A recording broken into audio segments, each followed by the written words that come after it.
Hey guys, thanks so much for joining me. It's Vanessa from Kind Hearted Studio. I'm so excited to be having this opportunity to teach you online.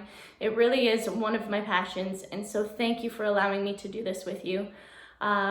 We will get you started. So today's lesson is going to be, see the picture attached?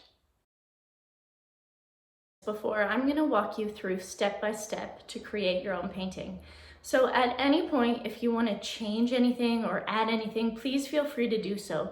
Although my instructions are just guidelines, you can do whatever you'd like. And it's actually really fun to see the creative touches and changes that people make to make it their own.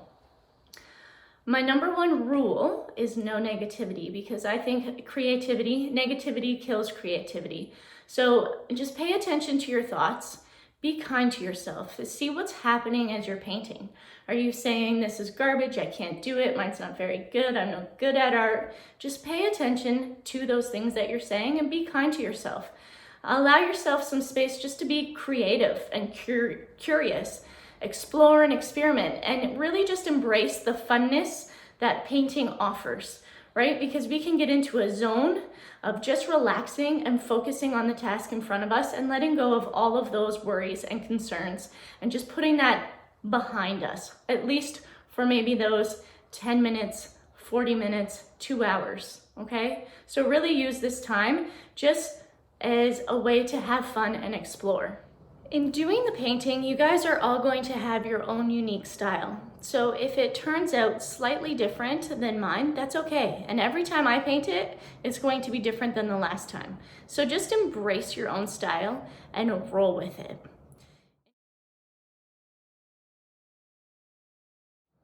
In terms of paints, really, I typically just use yellow, blue, red, white, and black.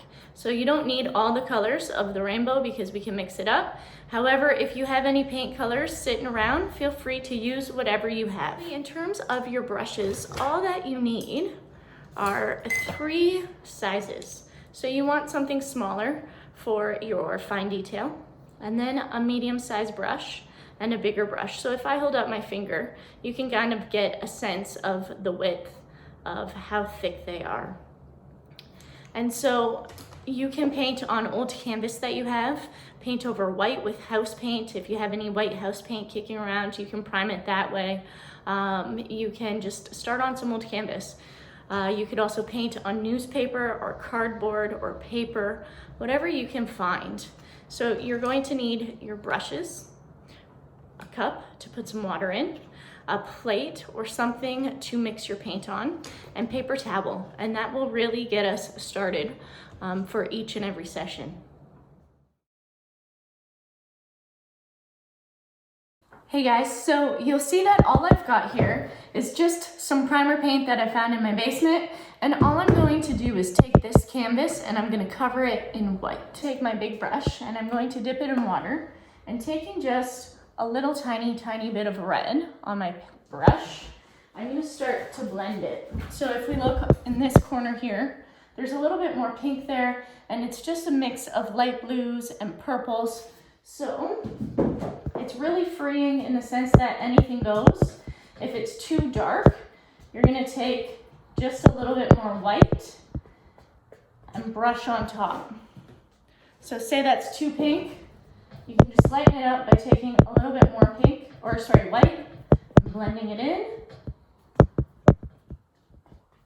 And these brush strokes, you're pressing relatively hard and sweeping across the canvas.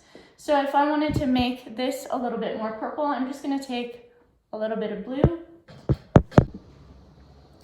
So all you're doing, technical difficulties, is you're just taking a little bit of blue and mixing it in with your white to create light blue sections. And then you can take a little bit of red and mix it in with the white to create light pink sections. And you're just kind of brushing each and every which way. And then if you really want to, you can also mix up some light purple areas. And by doing that, you're just going to either put in a light blue and then take some red and mix that in so that it's purple. So you're just blending with what you already have. So if I want that corner to be a little bit more purple, then I can just take a little bit more blue and blend it in on top. So nice big long brush strokes, and just blending it in every which way. We are going to draw kind of a partial circle. So for that, I never like to use pencil because I think that it leaves too hard of a mark and it's too hard to erase. So I typically like to use chalk, and I also like to use paint. So for example, if I was going to map out where my circle was going to go, I could take a little bit of red and just kind of map out my circle. I like to have my pinky against the canvas so that it gives me some stability when drawing, as opposed to going just head on like that. That's a lot harder to maneuver, and less stability. So if I have my circle, so say I don't like that mark, it's so easy to take a brush with a little bit of water and just kind of wipe it away using the water as an eraser. So I would much prefer using paint as opposed to pencil to kind of sketch something in. So when erasing something, you just take your brush with a little bit of water and you just kind of shimmy back and forth, and then you can just blot it dry. So what I'm going to do first is I'm going to do the center of our dream catcher first. So what I'm going to do is up in this top corner, in this quadrant here, in the middle of that, I'm going to do a circle.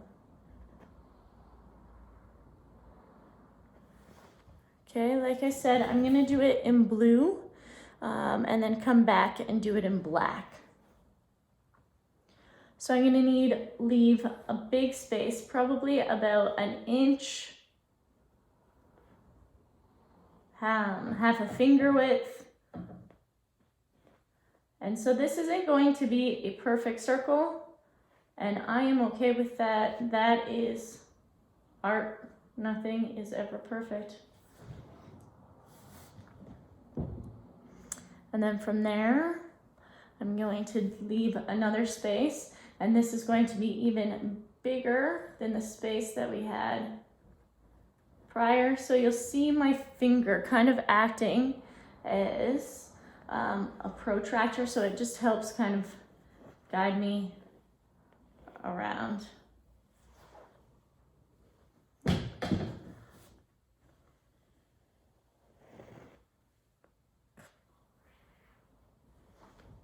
Okay, so we have 3 circles now, 2, 3, and we're gonna do one more. So we're gonna leave an even bigger space than the last 2.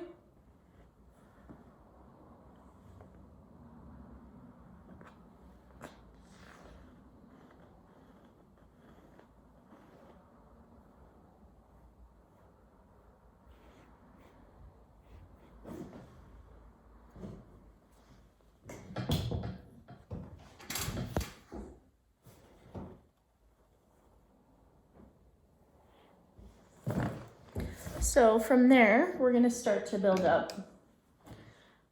So whenever I rinse out my brush, I'm going to take it to the bottom of the cup till I hear it thumping, and then just lightly dab it on your napkin.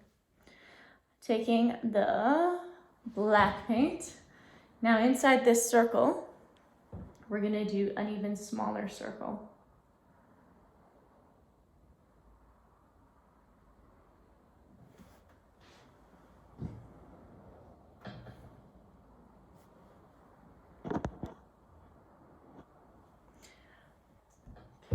So I'm just going back over top, making these lines slightly thicker.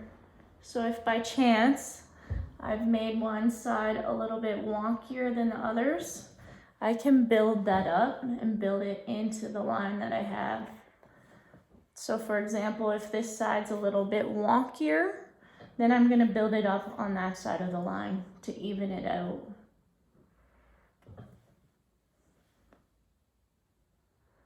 Now to build up some of these lines, I'm also going to take a bigger brush and come back over top.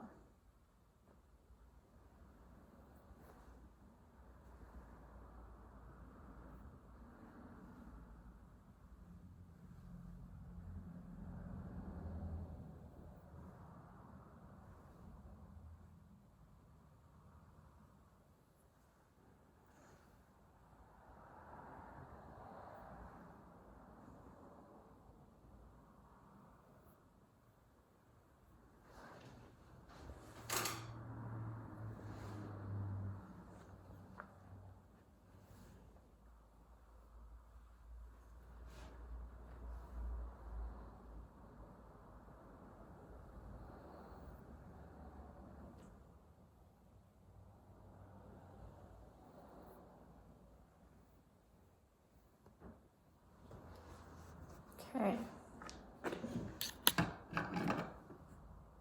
So back to my little brush. I'm gonna fill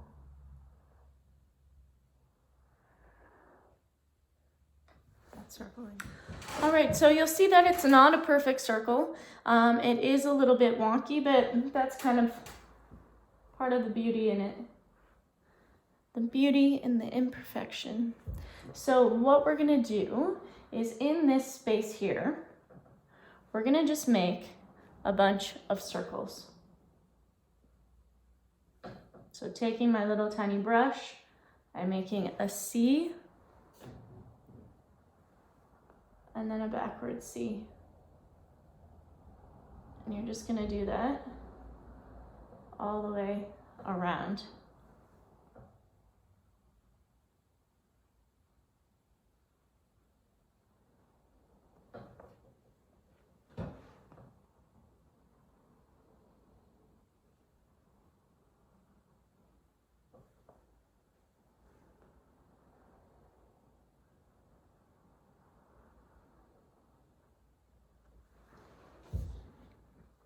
So we're going to put little tiny circles inside these circles. Now, if I use the tip of my brush, it's gonna leave a really not even nice mark. So I'm gonna flip my brush around to the wooden side and dip it into the black paint. And then from there, I can get a nice circle in the center.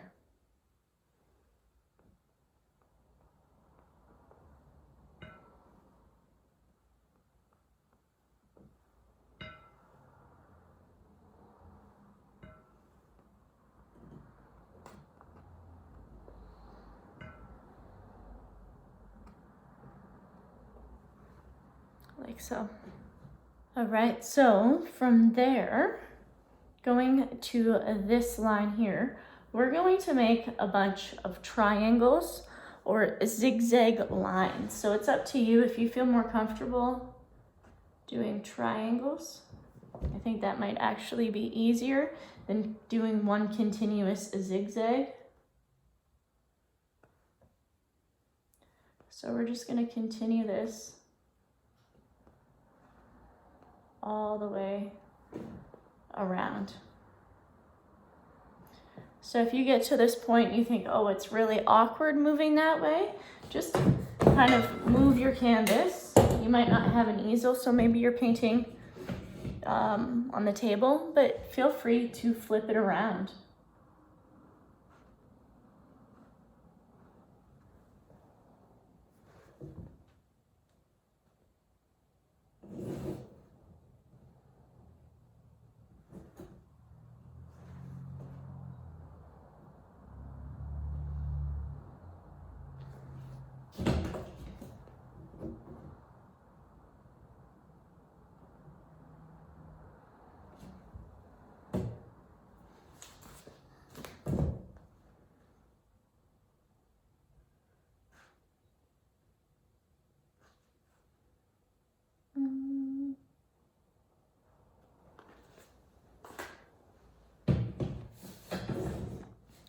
So once again, looking a little bit wonky, but it's all good. Once we add more details on there, you're not gonna notice. And once you get the feathers and everything working together, it will it will work. So if you're thinking, oh, I gotta fix this, I gotta fix that, let go. Just go with the flow, go with the process. So then from here, we're going to add kind of these U shapes. So I'm using my little tiny brush.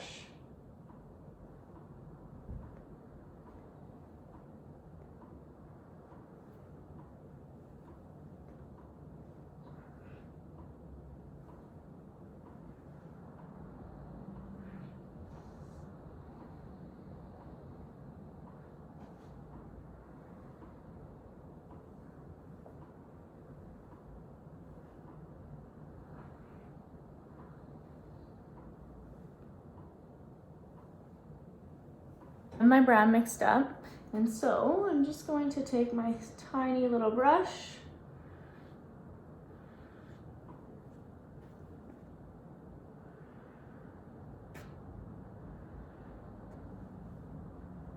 and brushing all the way through this line.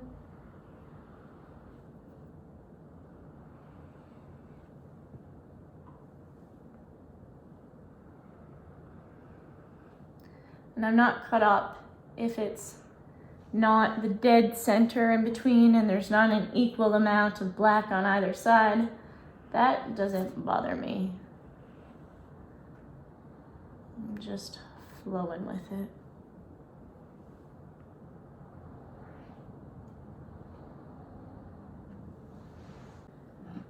Now from there, what we can do is you can run.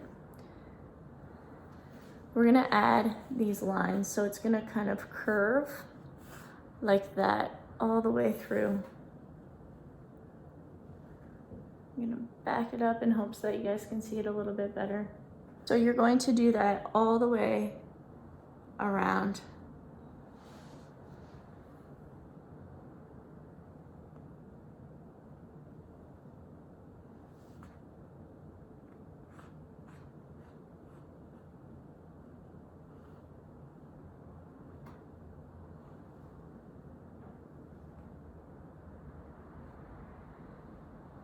And it doesn't matter if you switch the directions. That's okay too, doesn't matter.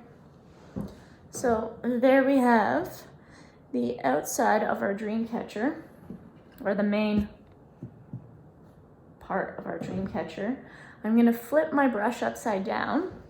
I'm gonna dip it in white paint, and I'm gonna make these little circles all the way around this black ring.